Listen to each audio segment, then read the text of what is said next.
और जिन जिन को भी मस्ती चढ़ती है, ओ मगरूरों को सबक सिखाने, उनकी सही औकात दिखाने, ये बात समझनी पड़ती है। अरे सरकार बदलनी पड़ती है, सरकार बदलनी ही पड़ती है।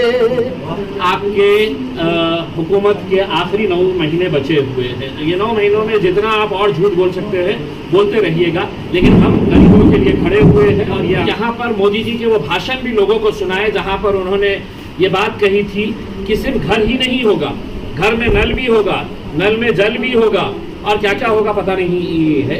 तो ये सपने एक ख्वाब दिखाए थे।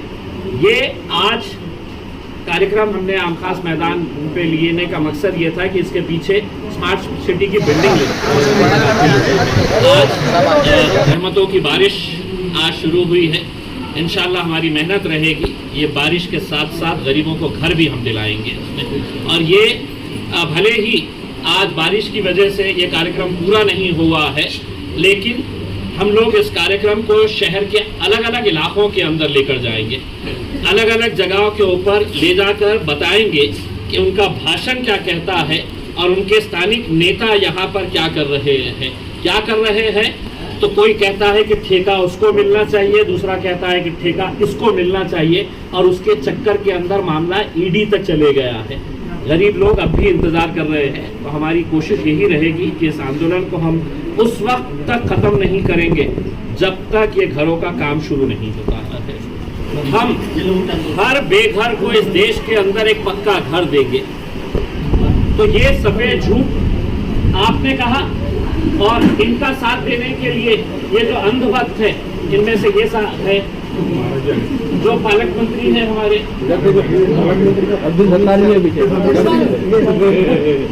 ये हमारे केंद्रीय के मंत्री है। ये काम मेरा नहीं है, ये इनका काम है, क्योंकि इनकी पार्टी के ये वजीर आजम मेरे भी है, लेकिन भारतीय जनता पार्टी के अध्यक्ष की हैसियत से इनकी जिम्मेदारी है। कराड़ साहब का है, कराड़ साहब फट गए बारिश में असल में, तो मैं उनको ला नहीं सका हूँ अपने आंदोलन के अंदर। वजीर आजम आपसे दरख्वास्त है, बहुत हो चुका है, अब आप मेहरबानी करके या तो गरीबों को घर दिलाइएगा, या आपका वो कहिएगा कि वो जो भाषण मैंने दिया था वो झूठ था। क्या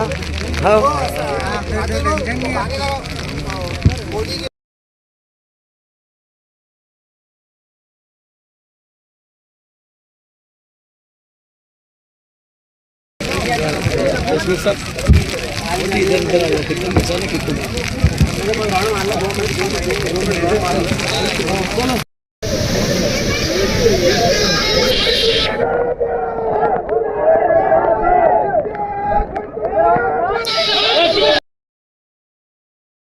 आजादी के इतने साल के बाद मेरे आदिवासी भाई हो, मेरे समाज के गरीब लोग हो, किसी भी समाज का हो, ब्राह्मण का भी गरीब बेटा हो, मणिये का भी गरीब बेटा हो, पाटीदार का भी गरीब बेटा हो, लेकिन रहने को घर नहीं है,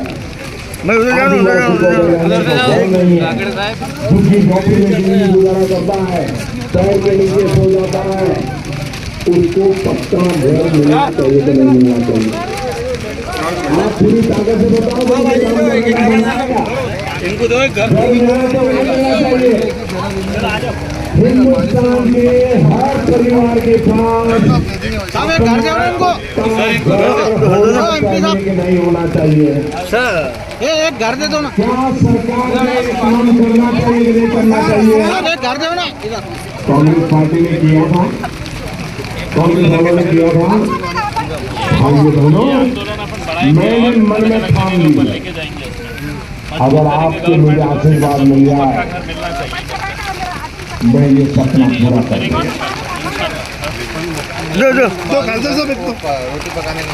2022 देखिए 2022 है ना, आज से 3-4 साल के बाद हमारे देश की आजादी के 75 साल होने वाले।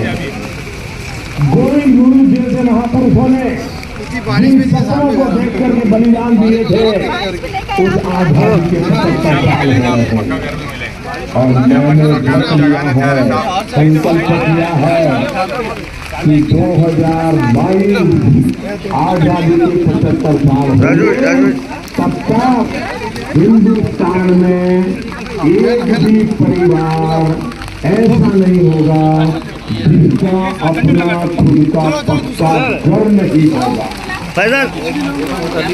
ऊपर आज कांग्रेस ने 4 दीवारें खड़ी कर दी, प्रधानमंत्री आवास योजना करता है तो पक्का घर, पक्की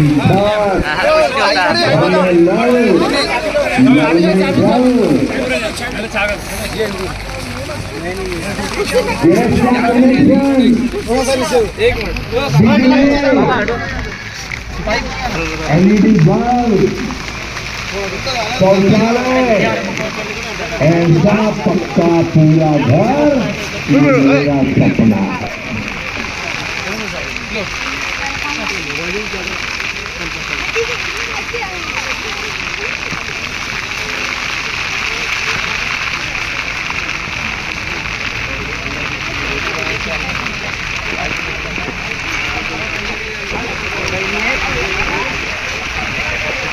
थोड़ा थोड़ा अंदर मत जाओ, थोड़ा थोड़ा बाहर करो।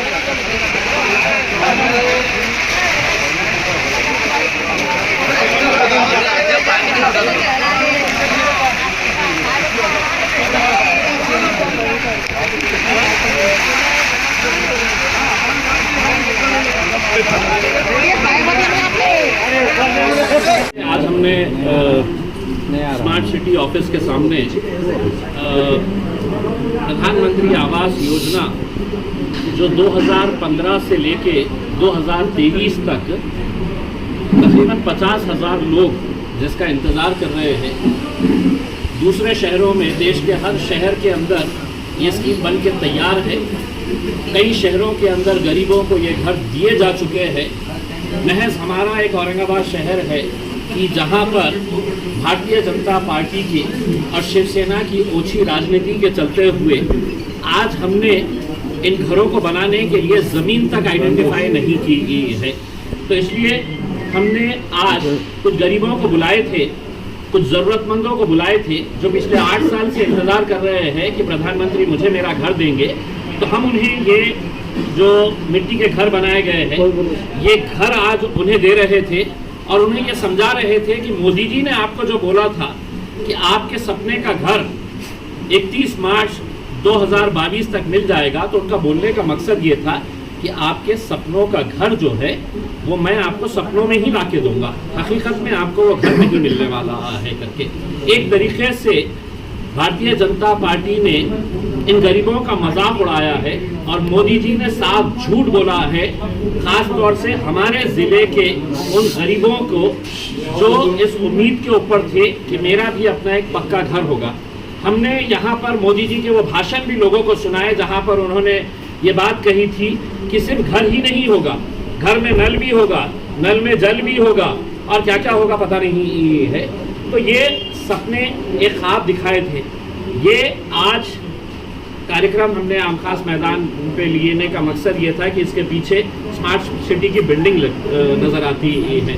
मोदी जी ने हमारे लिए और खुद के बैठने के लिए 20,000 करोड़ रुपए की एक नई पार्लियामेंट बिल्डिंग और उसके अतराफ में वाटर फाउंटेन्स, गार्डन्स ये वो पूरे बना दिए हैं। ये गरीबों का क्या होगा जो आपकी तरफ टुकटुकी लगाए हुए हैं। आज रहमतों की बारिश आज शुरू हुई है। इंशाल्लाह हमारी मेहनत रहेगी, ये बारिश के साथ साथ गरीबों को घर भी हम दिलाएंगे उसमें।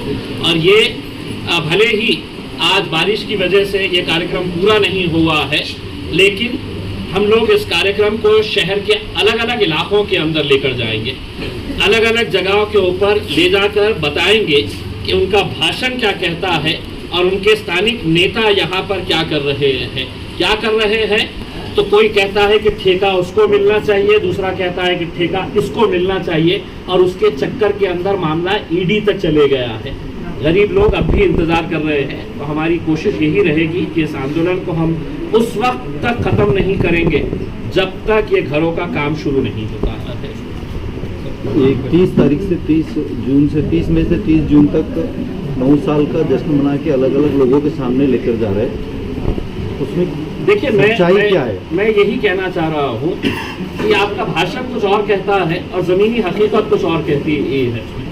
आप ये तो कहेंगे कि हमने इतने हजार घर औरंगाबाद के लिए हमने सैंक्शन कर डाले। बताओ किस गरीब को इस जिले के अंदर एक घर भी मिला है क्या? प्रधानमंत्री आवास योजना का जब जमीन ही नहीं मिली है तो घर कहाँ से मिलेगा? तो मेरा यही कहना है कि 9 साल में हमारी उपलब्धियां क्या है। आपकी सबसे बड़ी उपलब्धि जो है 9 साल की वो ये है कि आपने देश को तोड़ने का काम किया है, समाजों के बीच में दरार और दीवारें पैदा करने का काम किया है। आप कभी औरंगजेब का मुद्दा निकाल रहे हैं, कभी टीपू सुल्तान का मुद्दा निकाल रहे हैं, कभी संविधान को बदलने की बात कर रहे हैं। ये आपकी सबसे बड़ी उपलब्धि रही है। तो ठीक है, आप 9 साल का अपना हिसाब दे रहे हैं। मैं तो चाहूँगा और 9 महीने बचे हुए हैं, ये 9 महीनों में जितना घूम सकते हैं आप घूम लीजिएगा, क्योंकि ये आखिरी आपके हुकूमत के आखिरी 9 महीने बचे हुए हैं। ये 9 महीनों में जितना आप और झूठ बोल सकते हैं बोलते रहिएगा, लेकिन हम गरीबों के लिए खड़े हुए हैं और ये आंदोलन हमारा जो है जब तक गरीबों को घर नहीं मिलेगा हम इसी तरह से आगे हम बढ़ाते रहेंगे। आज के इस कार्यक्रम के लिए जिन जिन लोगों ने मेहनत की है, खासतौर से प्रांतोष वाघमारे हो, असरार भाई हो, वाजिद भाई हो, ये सभी लोग और हमारे जो राहुल अन्विका साहब खास तौर से आए थे और यहाँ पर वो कुछ ऐसे गीत प्रस्तुत करने वाले थे कि जिसके जरिए आज के इस दौर की हकीकत क्या है, सच्चाई क्या है, वो लोगों को बताने वाले थे। तो हमारा मकसद यही है कि हमने आज शुरुआत की तो डर और खौफ इतना हो गया है कि सोमवार के दिन ही स्मार्ट सिटी ऑफिस में प्रधानमंत्री आवास योजना की मीटिंग का लेटर अभी हमारे पास आ चुका है कि हम इसके ताल्लुक से सोमवार के दिन, मंडे के दिन है तो इसकी मीटिंग हम लेने वाले हैं।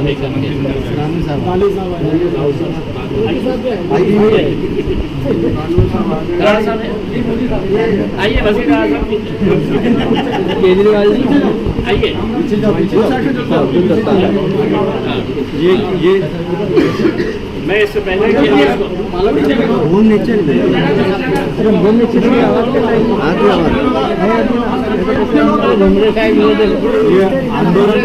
ये आंदोलन का अनोखा रूप देखने को मिल रहा है, आप क्या बताएंगे? देखिए, आपके भाषण है, आपके भाषण है और आपने अपने भाषण के अंदर कहा है, मैंने नहीं कहा है, इन्होंने अपने भाषण के अंदर कहा था कि देश की आज़ादी के 75 साल पूरे होने पर हम हर बेघर को इस देश के अंदर एक पक्का घर देंगे। तो ये सफेद झूठ आपने कहा और इनका साथ देने के लिए ये जो अंधभक्त है, इनमें से ये है जो पालक मंत्री है हमारे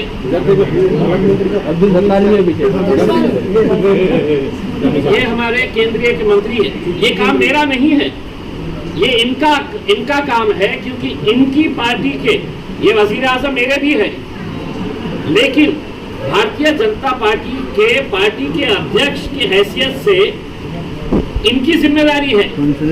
कराड़ साहब का है, कराड़ साहब फट गए बारिश में असल में, तो मैं उनको लाल नहीं सका। अपने आंदोलन के अंदर जुड़े हुए कराड़ साहब को मैं लेके आऊंगा। मकसद मेरा यही है,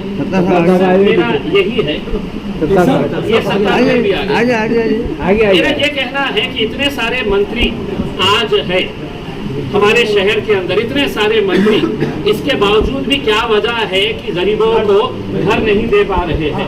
और वजीर आजम आपसे दरख्वास्त है, बहुत हो चुका है, अब आप मेहरबानी करके या तो गरीबों को घर दिलाइएगा या आपका वो कहिएगा कि वो जो भाषण मैंने दिया था वो झूठ था करके।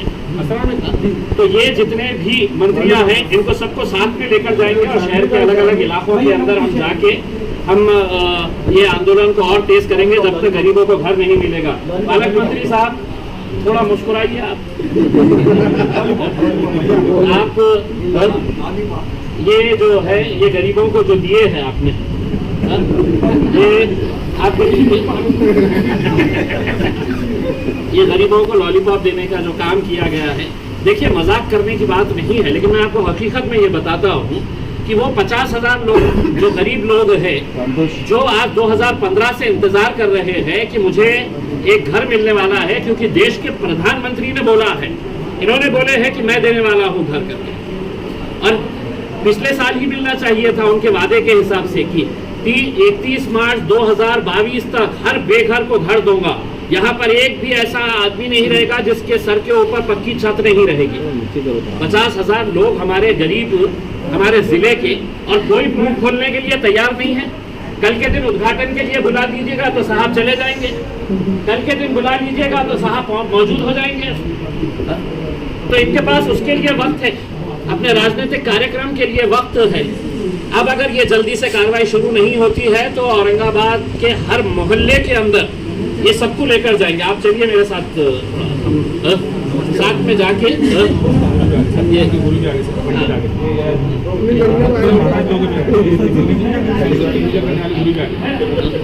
हमारा जब 20,000 करोड़ रुपए की पार्लियामेंट की नई बिल्डिंग, बाहर गार्डन होना, वाटर वो होना, फाउंटेन होना, ये सब के लिए साहब ने पूरे पुजारियों को लेकर गए थे। हम चाहते हैं कि आप भी आए, उसका उद्घाटन आप ही के हाथ से करें और इनको भी लेकर आए साथ में, लेकिन कम से कम गरीबों को घर दे दे। हमारी ख्वाहिश है, हमारी यही मांगनी है। बस जाते जाते मैं कुछ कहूँ उससे बेहतर ये है कि आप इसको संभालो अपने अंदाज में। जोर से आवाज में सर। मुझे तो ऐसा लग रहा है आज कि ये प्रोग्राम शुरू होने से पहले ही कुदरत ने एक सलामी दी है बारिश के तौर पर, और इस बारिश का, इस सलामी का हम इस्तकबाल करते हैं। मैं छोटा सा गायक हूँ, लेकिन मैं 4 मिसरे पहुँचा रहा हूँ। मैं ले जाऊँ कि डर डर के कोई लम्हा गुजारा ना जाएगा। आज देश के अंदर दलित और मुसलमानों को डराया जा रहा है। मेरी मोदी जी से अपील है कि डर डर के कोई लम्हा गुजारा ना जाएगा, और हमको किसी भी जंग में मारा ना जाएगा। एक पल की वफादारी 24 में दिखाओ, क्योंकि कातिल कोई संसद में दोबारा ना जाएगा, कातिल कोई संसद में दोबारा ना जाएगा। एक बद मुलाहिजा हो। जब जुल्म की आंधी बढ़ती है, मैं खासदार साहब का, सांसद जी का शुक्रिया अदा करना चाहूँगा कि जब जो गरीबों के मसलों पर ज़्यादा रात और दिन मेहनत करते हैं, ध्यान देते हैं, जब जुल्म की आंधी बढ़ती है और जिनको भी मस्ती चढ़ती है, ओ मगरूरों को सबक सिखाने, उनकी सही औकात दिखाने, ये बात समझनी पड़ती है। अरे सरकार बदलनी पड़ती है, सरकार बदलनी ही पड़ती है। क्यों बदलनी पड़ती है? आप बोलो मेरे पीछे, जिनको जिनको सरकार बदलना है, और इस देश के अंदर शाहू फुले अम्बेडकर, अल्लाह रसूल को मानने वाले लोगों की, समतावादी विचारधारा वाले लोगों की सरकार जिन जिनको लाना है, वो मेरे पीछे कहेगा कि सरकार बदलनी पड़ती है, सरकार बदलनी पड़ती है, सरकार बदलनी पड़ती है, सरकार बदलनी पड़ती है। और आज हम कसम खाते हैं सभी जाति धर्म के लोग, क्योंकि यहाँ सिर्फ मुस्लिम भी नहीं, या जय भीम वाले, मैं खुद जय भीम वाला इंसान हूँ, या जय भीम वाले जय मीम वाले दोनों मिलकर 35-70 करोड़ बनते हैं।